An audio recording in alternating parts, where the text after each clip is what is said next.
నమస్కారం, వి తెలుగు న్యూస్ కి స్వాగతం. హెడ్లైన్స్ చూద్దాం.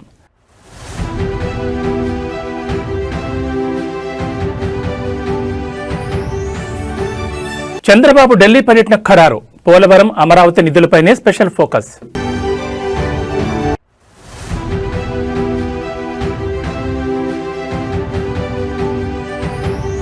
రేవంత్ రెడ్డి మెదక్కొచ్చేందుకు భయపడుతున్నాడు. దుబ్బాక ప్రచారంలో హరీష్ రావు.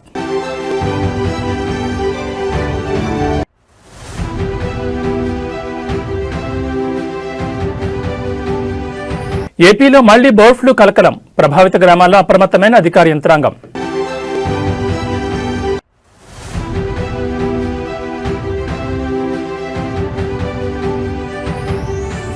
భారీగా పెరిగిన బంగారం, వెండి ధరలు. హడరెత్తిపోతున్న కొనుగోలుదారులు.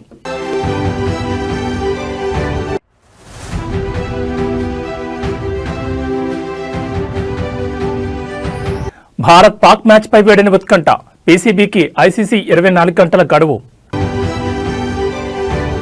ఇక వివరాలు చూస్తే, అభివృద్ధి పనులకు నిధుల సమీకరణ, ఆంధ్రప్రదేశ్ రాష్ట్ర ప్రయోజనాలే లక్ష్యంగా ఇవాళ సీఎం చంద్రబాబు హస్తనకు వెళ్తున్నారు. ఇవాళ రాత్రి 7:20 గన్నవరం విమానాశ్రయం నుంచి బయలుదేరి రాత్రి 9:35 ఢిల్లీ చేరుకుంటారు.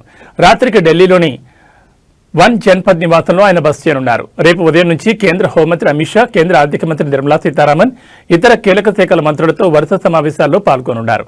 అనంతరం పర్యటన ముగించుకుని రేపు రాత్రికి తిరిగి అమరావతి చేరుకుంటారు. ఈ పర్యటనలో సీఎం చంద్రబాబు ప్రధానంగా పోలవరం ప్రాజెక్టుకు పెండింగ్లో ఉన్న బకాయిల విడుదల, పునరావాస ప్యాకేజీలు, కొత్త ప్రాజెక్టుల అనుమతులపై కేంద్ర జలశక్తి మంత్రి సిఆర్ పాటిల్తో చర్చించనున్నారు.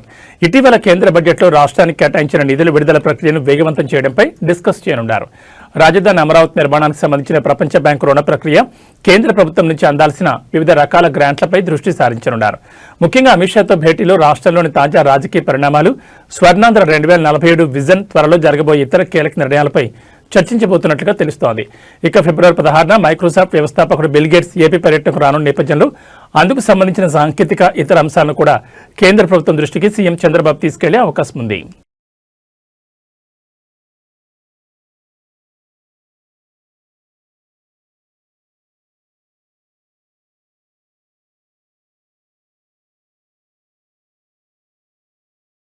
ఏపీ ముఖ్యమంత్రి చంద్రబాబుపై అనుచిత వ్యాఖ్యలు చేసిన కేసులో ఇప్పటికే రాజమండ్రి జైల్లో రిమాండ్ ఖైదీగా ఉన్న మాజీ మంత్రి, వైసీపీ నేత అంబటి రాంబాబుకు ఉచ్చు మరింత బిగిస్తోంది. గత ఏడాది నవంబర్ 12న మెడికల్ కాలేజీల పీపీపీ విధానాన్ని నిరసిస్తూ ధర్నా చేసిన సమయంలో భారీ కేడ్లను తోసుకుంటూ పోలీసులతో ఆయన దురుసుగా ప్రవర్తించారు. దీనికి సంబంధించి పట్టాభిపురం పోలీస్ స్టేషన్లో అంబటిపై కేసు నమోదైంది. ఈ కేసుకు సంబంధించి అంబటిని విచారించేందుకు పట్టాభిపురం పీఎస్ పోలీసులు గుంటూరు కోర్టులో ఉన్న పీటీ వారెంట్ దాఖలు చేశారు. ఈ వారెంట్పై కోర్టు ఈ రోజు తీర్పును వెలువరించనుంది. అంబటిపై మరిన్ని కేసులు కూడా నమోదయ్యాయి. ఈ అన్ని కేసుల్లో ఆయనపై పీటీ వారెంట్లు దాఖలు చేసే అవకాశం ఉంది. మరోవైపు చంద్రబాబుపై వ్యాఖ్యల కేసులో గుంటూరు కోర్టులో అంబటి బెయిల్ పిటిషన్ వేశారు. ఈ పిటిషన్పై కూడా ఈ రోజు కోర్టులో విచారణ జరగనుంది. దీనికి తోడు Ambati police custody petition, Rajahmundry central జైల్లో అదనపు సౌకర్యాల కోసం వేసిన పిటిషన్లపై కూడా ఈ రోజు విచారణ జరగనుంది. అంబటికి సంబంధించిన 4 పిటిషన్లపై విచారణ ఉండడంతో ఆయనను రాజమండ్రి సెంట్రల్ జైలు నుంచి గుంటూరుకు తరలిస్తున్నారు.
రెండేళ్ల కాంగ్రెస్ పాలనలో అభివృద్ధి శూన్యమని మాజీ మంత్రి, డిప్యూటీ ఫ్లోర్ లీడర్ విమర్శించారు.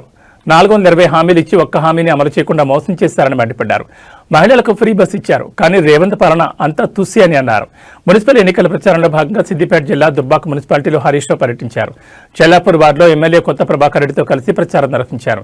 ఈ సందర్భంగా హరీష్ రావు మాట్లాడుతూ మున్సిపల్ ఎన్నికల్లో కారు గుర్తుకు ఓటేసి గెలిపించాలని పిలుపునిచ్చారు. తెలంగాణను తెచ్చిన కేసీఆర్ ను రేవంత్ తిడుతున్నాడని హరీష్ రావు మండిపడ్డారు.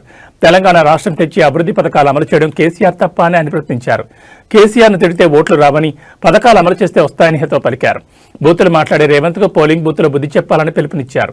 15 ఆగస్టు కల్లా రుణమాఫీ పూర్తి చేస్తానని, దేవుళ్లపై రేవంత్ రెడ్డి ఓట్లు పెట్టండి అని హరీష్ రావు గుర్తు చేశారు. మెదక్ రావాలంటే రేవంత్ రెడ్డికి భయం పట్టుకుందని హరీష్ రావు అన్నారు. అన్ని జిల్లాలు తిరుగుతున్న రేవంత్ రెడ్డి ఉమ్మడి మెదక్ వచ్చేందుకు ముఖం లేదని విమర్శించారు. ఇక్కడ హరీష్ రావు ఉన్నాడని భయపడుతున్నాడని తెలిపారు. ఎన్నికల ముందు ఇచ్చిన హామీలు, గ్యారంటీలు, గారడీలపై మెదక్ ప్రజలు నిలదీస్తారని ఇటువైపు చూడడం లేదని పేర్కొన్నారు. మెదక్ జిల్లాకు రాలే, అటటు తిరిగిండు, నిజామాబాద్ వేయిండు, కర్నార్ వేయిండు, ఈ పక్కపొంట వరంగల్ వేయిండు. మెదక్కు రమ్మంటే వత్తలేడు. ఈడ హరీష్ రావు ఉన్నాడు, ఈడ గెలిచేటట్టు లేదు. కాంగ్రెస్ వాళ్ళు రమ్మన్నారట మెదక్కు. రమ్మంటే రేవంత్ రెడ్డి మీ ముఖానికి ఒక్కటి కూడా గెలిచేటట్లేరు రా, వచ్చి నా ఇచ్చేది పోతుంది, నేను రాను మెదక్ అన్నాడు. చుట్టూ తిరిగిడు తప్ప మెదక్కు రాలే. మెదక్ వచ్చే ముఖం లేదు రేవంత్ రెడ్డికి. మెదక్ వస్తే మా ఏడుపాయలు అమ్మవారు ఊకుంటుందా? మా కొమరెల్లి మల్లన్న ఊకుంటాడా?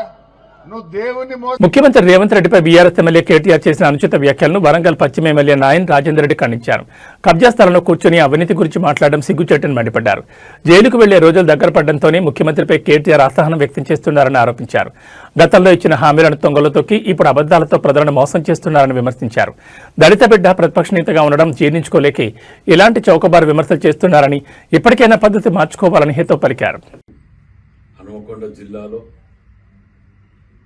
కబ్జా పెట్టిన పార్టీ ఆఫీసులో కేటీఆర్ గారు ప్రెస్ మీట్ పెట్టి దొంగే దొంగ దొంగ అన్నట్టు రేపో మాపో జైలుకు పోవలసినోడు విచారణ కంప్లీట్ అయ్యి ఫోన్ ట్యాపింగ్ కేసులా, రేసింగ్ కేసులా, వాట్లల్లా వీట్లల్లా కుటుంబం రేపో మాపో జైలు పోవలసిన ఇది ఉండి ఇలా మళ్ళీ ఏ ముఖం పెట్టుకుని వచ్చి మాట్లాడుతున్నాడో అర్థం కాకుండా ఎలక్షన్ల ప్రచారంలో భాగంగా వచ్చి నోటికి ఏది వస్తుంది మళ్ళా మాట్లాడటమే.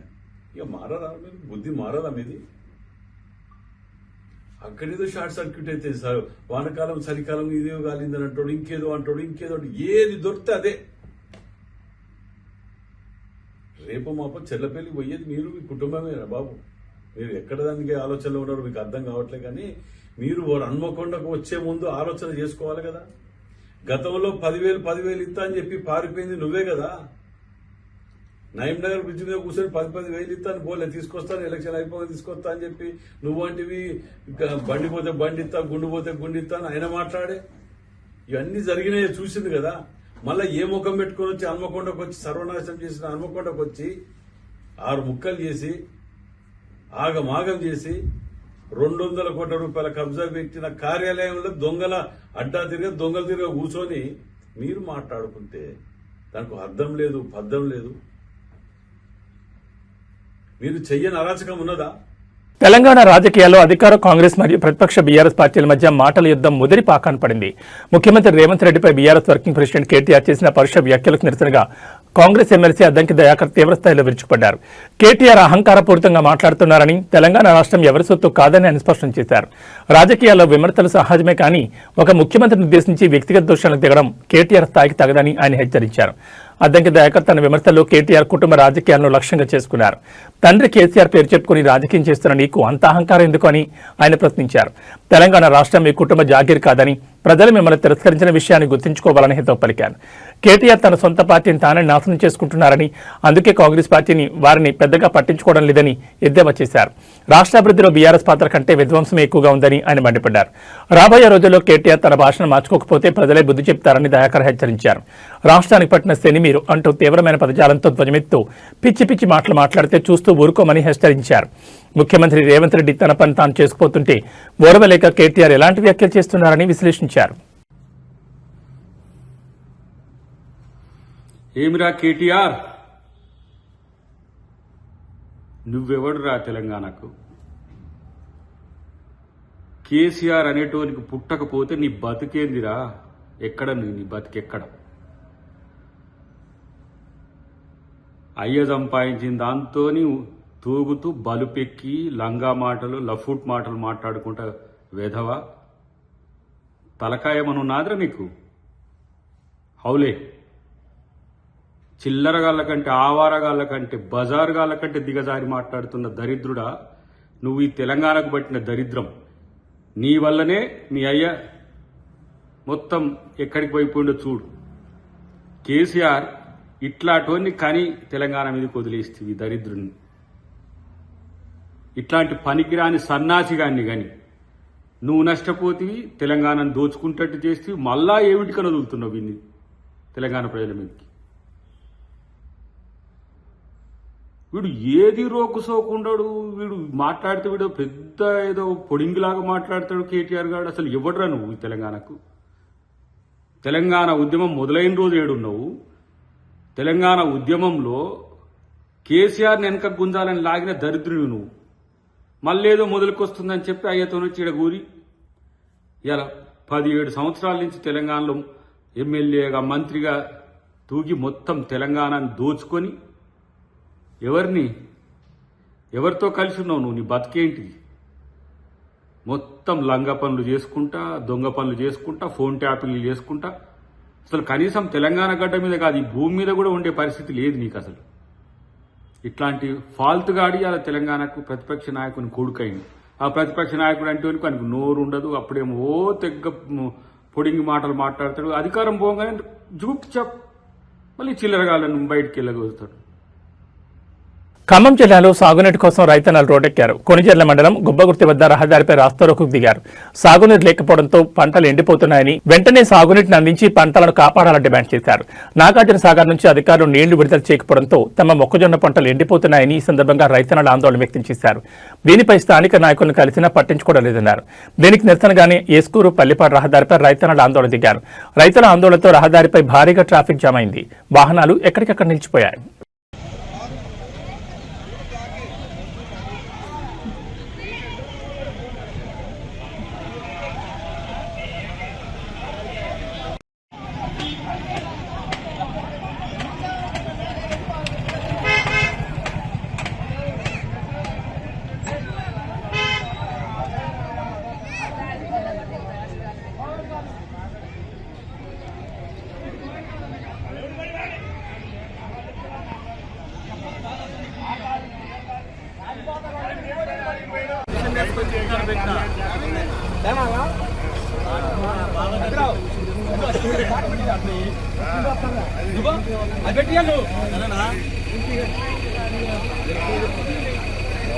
కరీంనగర్ జిల్లాలో ఎన్నికల వేడి తారాస్థాయికి చేరింది. మున్సిపల్ ఎన్నికలు కూడా అమల్లో ఉండడంతో అధికారులు నిబంధనలను అత్యంత కఠినంగా అమలు చేస్తున్నారు. ఈ క్రమంలోనే కరీంనగర్ వేములవాడ ప్రధాన రహదారిపై ఒక ఆసక్తికర సంఘటన చోటు చేసుకుంది. సామాన్యులే కాదు, చట్టం ముందు మంత్రులైనా సరే సమానులే అని పోలీసులు నిరూపించారు. రాష్ట్ర మంత్రులు తుమ్మల నాగేశ్వరరావు మరియు పొన్నం ప్రభాకర్ ప్రచార నిమిత్తం వేములవాడ వైపు వెళ్తుండగా కరీంనగర్ శివార్లో తనిఖీలు నిర్వహించిన పోలీసులు వారి కాన్వాయ్ని అడ్డుకున్నారు. మున్సిపల్ ఎన్నికల కోడ్ అమల్లో ఉన్న నేపథ్యంలో ఎలక్షన్ ఫ్లయింగ్ స్క్వాడ్ మరియు స్థానిక పోలీసులు ప్రతి వాహనాన్ని క్షుణ్ణంగా తనిఖీ చేస్తున్నారు. మంత్రుల వాహనాలను తెలిసినప్పటికీ నిబంధనల ప్రకారం పోలీసులు వెనక్కి తగ్గలేదు. వాహనాల డిక్కీలను, లోపల ఉన్న బ్యాగులను క్షుణ్ణంగా సోదా చేశారు. అయితే ఈ తనిఖీలకు మంత్రులు తుమ్మల నాగేశ్వరరావు, పొన్నం ప్రభాకర్ ఇద్దరు పూర్తి స్థాయిలో సహకరించడం విశేషం.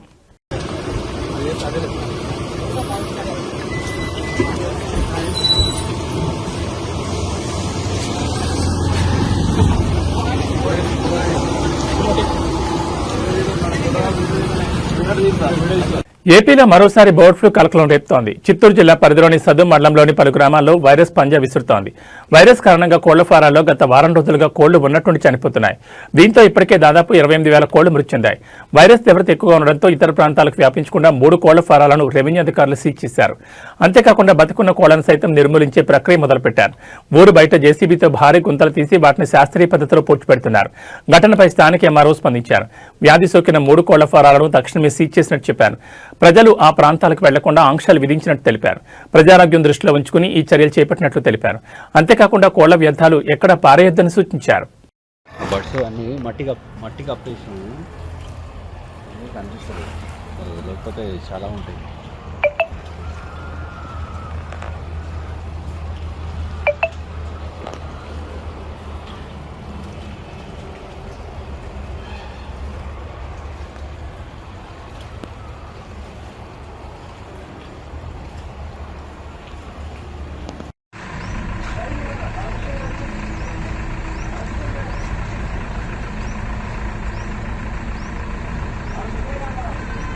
రెడీ సార్ గేట్ పెట్టించేసి అది రాగానే గేట్ పెట్టేసి సార్ వాళ్ళ గేట్ క్లోజ్ చేయండి.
ప్రముఖ పుణ్యక్షేత్రం జ్యోతిర్లింగం అష్టాదశ శక్తిపీఠం ఒకే చోట ఉన్న ప్రసిద్ధ క్షేత్రమైన శ్రీశైలంలో భక్తుల రద్దీ భారీగా పెరిగింది.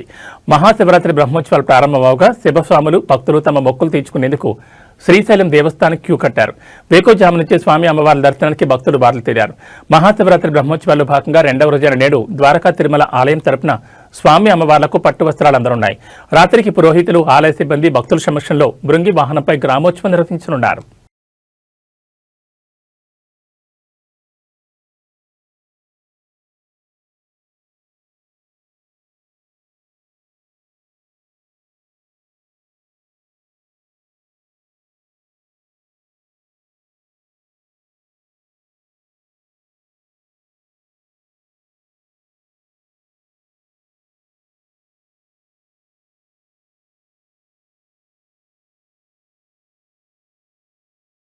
కొమరభీం ఆసిఫాబాద్ జిల్లా అటవీ ప్రాంతాల్లో మరోసారి మావోయిస్టుల కదలికలు తీవ్ర కలకలం రేపుతున్నాయి. పొరుగు రాష్ట్రమైన మహారాష్ట్రలోని గడ్చిరోలి ప్రాంతాల నుంచి ఓ మావోయిస్టు దళం జిల్లాలోకి ప్రవేశించినట్లుగా నిఘా వర్గాలకు సమాచారం అందింది.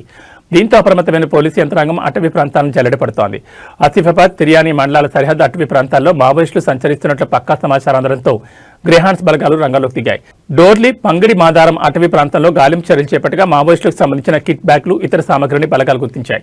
పోలీసులు రాకను గమనించిన దళ సభ్యులు దట్టమైన అడవుల్లోకి తప్పించుకున్నట్లుగా అనుమానిస్తున్నారు.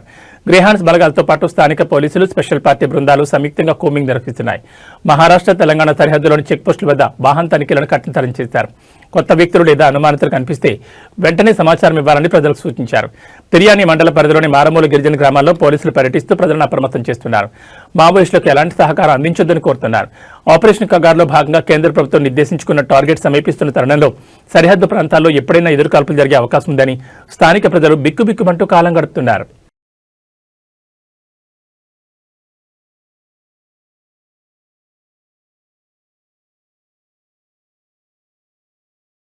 ముందస్తు అనుమతి లేకుండా విధులకు గైర్హాజరవుతూ చర్యాల మున్సిపల్ ఎన్నికల పరిధిలో నిలిచిన తన భార్యకు మద్దతుగా ప్రచారంలో పాల్గొన్నట్లు ఆధారాలతో రుజువు కావడంతో సిద్దిపేట జిల్లా కొమరవెల్లి పోలీస్ స్టేషన్లో విధులు నిర్వహిస్తున్న కానిస్టేబుల్ కె రమేష్ ను ఉన్నతాధికారులు సస్పెండ్ చేశారు.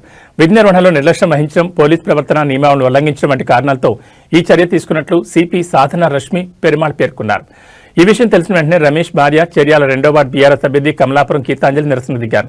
స్థానిక అంబేద్కర్ విగ్రహానికి వినతిపత్రం సమర్పించిన ఆమె అక్కడే బైఠాయించి ఆందోళన చేపట్టారు. ఈ సందర్భంగా గీతాంజలి మాట్లాడుతూ తమ ప్రత్యర్థికి ఓటమి భయం ఉండడంతో అధికార బలాన్ని ఉపయోగించి తన భర్తను సస్పెండ్ చేయించారని ఆరోపించారు. తాను నామినేషన్ దాఖలు చేసినప్పటి నుంచి ఎన్నో ప్రలోభాలు చూపించి పోటీ నుంచి తప్పించేందుకు ప్రయత్నించారని, అంగీకరించకపోవడంతో చివరికి ఇలా కక్ష సాధించారని ఆమె విమర్శించారు.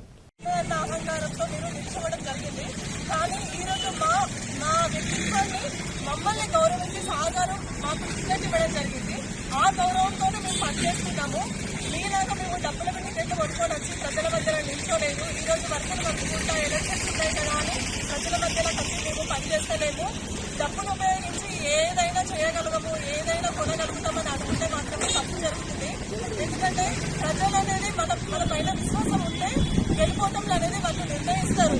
ఈ రోజు నా భర్తను నేను నిర్దాక్షిణ్యంగా విధుల నుంచి సస్పెండ్ చేసినప్పటికీ కూడా మేము ఎంత బాధలకు లోనవుతున్నాము. ఈ రోజు ఇద్దరు ఆడబిడ్డల పొట్ట మీద కొట్టి మీరు మా ఉసురు మోసుకోవడం అనేది జరుగుతున్నది. అది కరెక్ట్ కాదు. మీకు ఏదైనా దమ్ము ధైర్యం ఉంటే మీరు మీకున్న సంఘాన్ని ఉపయోగించుకొని ప్రజల మధ్యలో మీకున్న మంచి మానవత్వంతో అంతేగాని ఇట్లాంటి వికృత చేష్టలకు పాల్పడి మమ్మల్ని ఏదో చేయాలనుకుంటే మాత్రమో అది సాధ్యం కాదు. మేము ఇంకా ఎక్కువ అంచులపైకి వెళ్తూనే ఉంటాము, ముందుకు వెళ్తూనే ఉంటాము ప్రజల సహకారంతో ఆధ్వర్యంతో. ఈ రోజు బాబాసాహెబ్ అంబేద్కర్ గారు మాకు అందించిన హక్కులను, దళితులకు అందించిన హక్కులను దృష్టిలో ఉంచుకొని నేను ఈ రోజు రాజకీయాల్లో పాల్గొని ఈ హక్కును సాధించుకున్నాను. ఒక భారతీయురాలుగా నాకు మున్సిపల్ ఎలక్షన్ లో పోటీ చేసే హక్కు లేదా? సాధారణ కాన్స్టిట్యూషన్ అయినప్పటికీ అతనికి ప్రభుత్వ ఉద్యోగం ఉన్నప్పటికీ అతను ఈ రోజు మున్సిపల్ వార్డు కౌన్సిలర్ గా అభ్యర్థిగా రాలేదు నా భర్త. అయినప్పటికీ అతన్ని ప్రచారంలో పాల్గొంటున్నాడని, వివిధ చేష్టలు చేస్తున్నాడని నేను ఏదో దుర్బుద్ధి పెట్టుకొని ఉదాహరణలు లోపల పెట్టుకొని అతన్ని ఏదో చేయాలనుకుంటే కరెక్ట్ కాదు. సాధారణ కానిస్టేబుల్ ఎదుర్కోలేదు నేను. ఈరోజు ప్రజలు ఎట్లా ఎదుర్కొంటారు? అసలు వాళ్ళ ముందుకు వెళ్ళి ఇంత ఘోరంగా ఇద్దరు ఆడపిల్లలు ఉసురు పోతుంటే మీరు రేపు ప్రజల మధ్యలోకి వెళ్ళి ఎట్లా సేవ చేస్తారు? వాళ్ళ బాధలు ఎట్లా పట్టించుకుంటారు? వాళ్ళ కన్నింటిని ఎట్లా అర్థం చేసుకుంటారు? నామినేషన్ వేసినప్పటి నుండి మొదలు ఇప్పటి వరకు కూడా మీరు ఒక్కొక్క అడుగు ప్రజలను తొక్కుకుంటే పైకి వచ్చారు. ఇక రేపు ప్రజల గురించి, ప్రజల సమస్యల గురించి ఏం ఆలోచిస్తారు?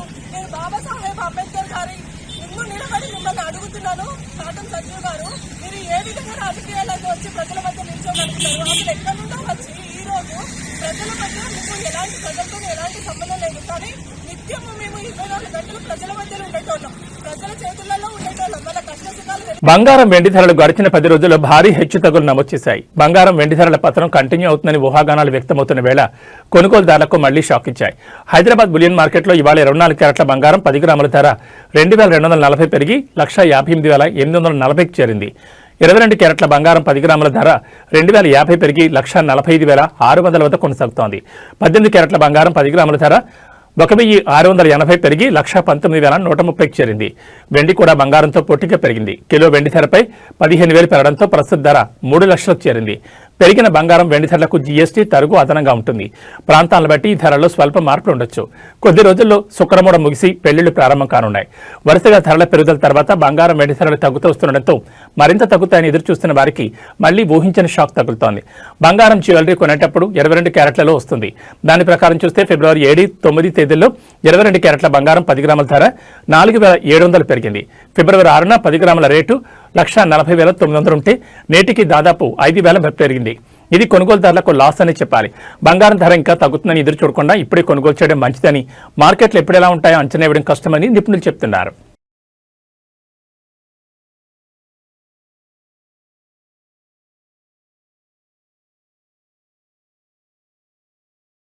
T20 ప్రపంచ కప్ 2026లో అత్యంత ఆసక్తికరమైన భారత్ పాకిస్తాన్ మ్యాచ్ నిర్వహణపై హైడ్రామా కొనసాగుతోంది.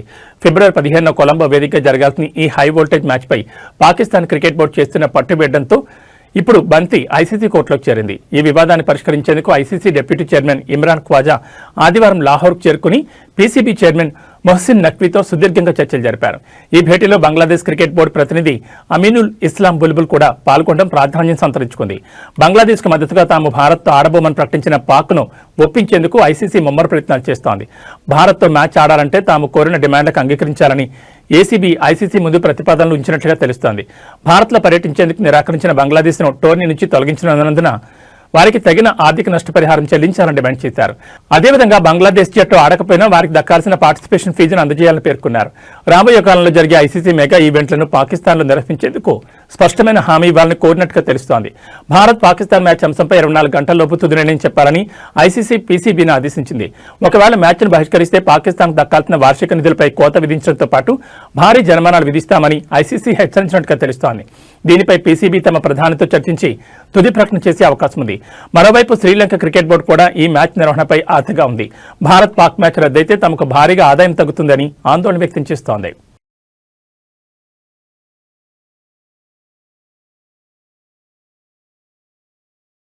ఇక బులెటిన్ ముగించే ముందు హెడ్లైన్స్ మరోసారి.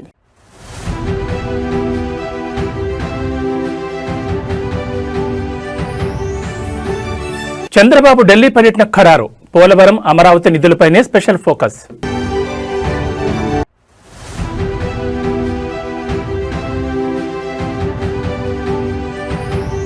రేవంత్ రెడ్డి మెదక్కొచ్చేందుకు భయపడుతున్నాడు. దుబ్బాక ప్రచారంలో హరీష్ రావు.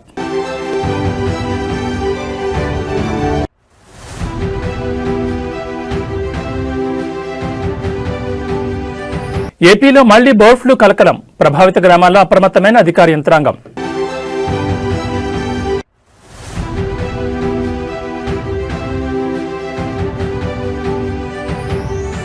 భారీగా పెరిగిన బంగారం, వెండి ధరలు, హడలెత్తిపోతున్న కొనుగోలుదారులు.